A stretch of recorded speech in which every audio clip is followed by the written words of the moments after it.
All right, we are ready to reassemble trucks, and I'm going to show you a couple of secrets about ROCO trucks that you may or may not know about. Similar to old Atlas trucks. So let's take a look. Now, first things first, here are the wheel sets. And I have gone ahead and I painted the ends of them sewer paint. They were painted gray, some of them. Well, but that gray doesn't fit with. They're not gray in the real world. According to my own pictures, they have got they collect various dirt and stuff and grease and things. Anyways, also they were not in gauge. They were all slightly off a tiny bit, so I just used my NMRA gauge and I got them all engaged, and that was not easy to do. I actually had to put a pair of work gloves on to twist them the right way so they'd be engaged. Now they're all engaged now, and they've all been coated with Oxguard except for this guy. He's got traction tires. No, you may or may not like traction tires. I don't mind them as long as they stay good. And since this is a brand new ROCO, I don't think there's going to be a problem getting new tires for these when they wear out. And if you have track that's freshly cleaned with Oxguard, they can wear out these tires. But our Oxguard is pretty much cured everywhere, so, and all the wheels got Oxguard, should be good to go. Let's put them aside for a moment. Now let's take a look at the trucks. Alrighty, now here's a truck I've already put back together, and I went ahead and I dusted him with some brown camouflage paint and got his gears in there. All right, but I'm going to show you what I mean. Now, when you take these gears out, you're going to think that there are a bunch of gears that are all the same. That's not true, though. You have two different sizes of gears, and they are barely indistinguishable until you try to put them in.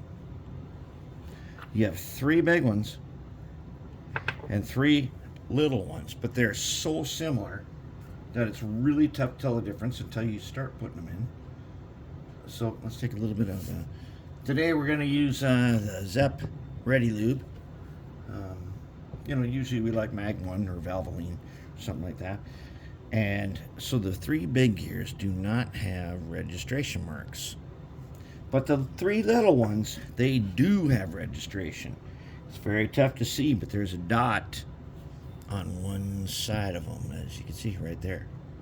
So we like to have registration marks all facing the same way. And the first thing we do is we take a tiny screwdriver, a little bit of red lithium, and we get in there and just barely put a little bit in. And now we should have registration mark facing up, which we do. Okay, so let's do the other two.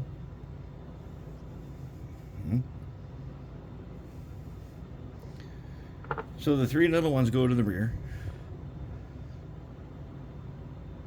Yep, registration mark on all the little ones. All had the dot for registration. Okay, so now they're in there. Now only the shaft has been greased. So then you've got this guy. Oh, and this guy here. Hold on, we need a Q-tip. That's not gonna fly. Forgot about that. So when I cleaned all the Teflon grease off, it all came off nice and easy, except for the little bit that got stored in there. So we need to get that out of there. I'm just going to take this Q-tip and get it out. We don't want that anywhere. We definitely do not want any Teflon grease anywhere, because it doesn't matter how small of an amount it is. It will make its way to the motor. Once it does, the motor will be crap. You can't use Teflon grease in a motor. All right, now this guy You can see where he's going to go right on that shaft. And we're going to grease him. And I'm going to show you also we don't have to, it's not just about greasing him. Take a little bit. We only need a little bit. We don't, see that glob? We don't need that. Alright, now, to do this, we're going to have to remove this middle gear right here.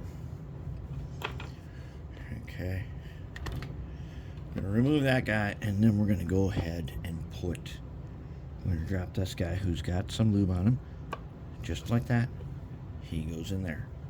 Then we can replace this guy right there. Beauty. That's what we wanted. Ooh, I see a little tiny bit of Teflon in there. Not much though. If I can only see it on the camera, I think we'll get away with it, at least for a while. If the motor ends up crapping out, well, we'll know why. But there we have it. Now, we've got this side piece. The cool thing about these trucks are metal. They're probably Zamac, zinc alloy, and they're going to fit on here like this. So now we got this, and that's what we want.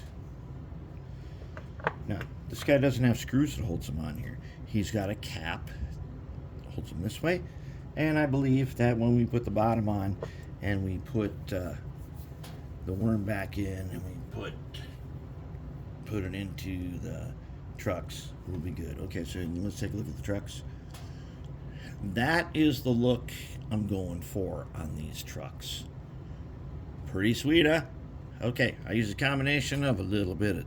So the first thing I did was I sprayed them with a dusting of flat matte clear, and then I did a little sewer paint, and then I took a bunch of water and made it run, and I've used a little bit of liquid talent.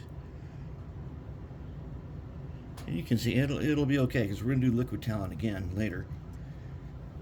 But we've got this guy is the rear because he's not marked. This guy's the front because he's marked with those red spots that I marked as front. All right, now let's go ahead and put some wheels in here. All right, now the question is, according to this, all the wheels pick up power, all of them. And technically, even the one with traction tires, he might pick up some power. So since they're offset, they're going to fit in like that, and like that, and like that. Now, before I go too far, notice I'm using from the collection of those great big nuts over there. Things like this are super handy to do because we have those. So let's just put a little bit on right now. Little bit of red lithium. Now that's like way too much, but we'll put time it. We're gonna get some across. Bring it across and across and across. Oh. Okay, so this guy's going to have I guess he gets the traction tires. Now those guys will spin around and do them. He's worked in good enough. Let's put a tiny bit on this front guy. And we won't worry about the top one right now because that one, we can put some in on the worm. All right, you only need that dot. It'll spread by itself. And it'll only spread to the gears. That's why we use it. So we don't have to worry about nothing else. Okay, so then we put on, now the one, so this one, which didn't have a label on it, got paint brown. This one has a label on it. So we're going to keep him the way he is with his special label, and there it is. And then we're going to take a couple of screws from our pile over here. We're going to go ahead and drop him in Yep.